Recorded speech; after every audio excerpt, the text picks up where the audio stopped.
Kubatwara abagenzi kuri moto bazwi nk'abamotari barifuza kujya bahabwa ku mafaranga ava mu kwamamaza ibigo bikomeye by'itumanaho nka Airtel, Tigo ndetse na MTN. Ibi bigo biha impuza amakoperative y'abamotari yitwa Ferwakotamo miliyoni 6 z'amafaranga y'u Rwanda buri kwezi, maze abamotari bagategekwa kwambara amajire ariho ibirango n'ubutumwa bw'ibyo bigo. Gusa abamotari baganiriye n'umunyamakuru wacu bavuga ko batajya babona kuri ayo mafaranga ava mu kwamamaza.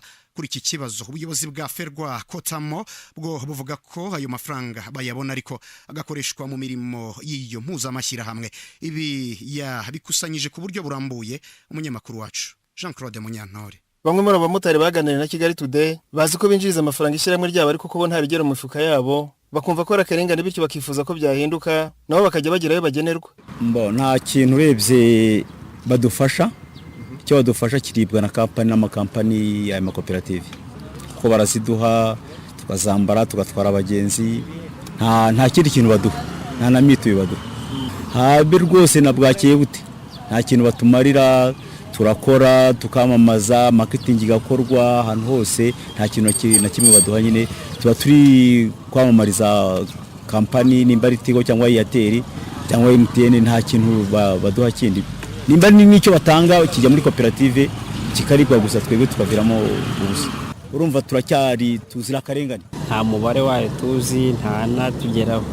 Icyifuzo nuko amafaranga kampani itanga ko n'ubundi twe dukora akazi kenshi ko kuyamamaza hirya no hino yakabaye amanuka ntaje muri federation akamaro kagera ku banyamuryango ba koperative, ari ne kubera ko nabo ahanini bakora ako kazi ko kwamamaza izo kampani. Iki kibazo cyanagarutsweho mu kiganiro abayobozi batandukanye barimo na Perezida wa Ferwakotamo Daniel Ngarambe baherutse kugirira kuri Keti Radio, aho yavuze ko ayo mafaranga bayabona ariko agakoreshwa mu mirimo yo mpuzamashyira hamwe. Na mafaranga afasha Ferwakotamo, sibye ko hariho gahunda yo kureba uburyo agomba kumanuka akagera ku makoperative. Ngo igihe bamaze bamaza ziriya societe umumotari wambara iriya jire nta n'igiceri cy'icuma arinjiza mu mufuka yakuye kuri iriya jire yambara, baracyafasha Ferwakotamo.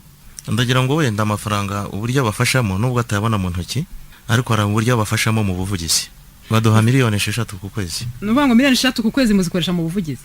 Ubu hashize imyaka ingahe muba mu? Hari guhemba abakozi, hari ibikorwa bitandukanye bya Ferwakotamo, hari kumanuka muri za union, hari kumanuka mu makoperative. Ibyo ariko si byo abamotari bifuza, kuko ngo nayo makoperative bayanenga imikorere cyane ko ngo bayashyiramo imigabane yabo ariko ntibagarukire, kandi amasezerano ngo avuga ko amafaranga batanga ari ayabo nk'uko yabivuga. Wumve ko hari na koperative nahozemo itanga 50,000.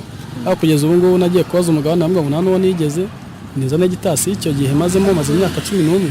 Gitasi yangirikiye mu mufuka nanjye, aho kungiye gutanga n'amafaranga ku indi koperative bundi bushyashya.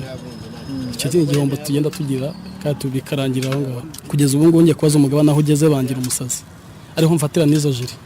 Barambwa ati reka ntago muri mashine yacu. Uretse uwo hari n'abandi bamotari benshi bavuga ko imikorere y'amakoperative itanoze, bakifuza ko hagira igihinduka kugira ngo babone inyungu zituruka mu kwishyira hamwe.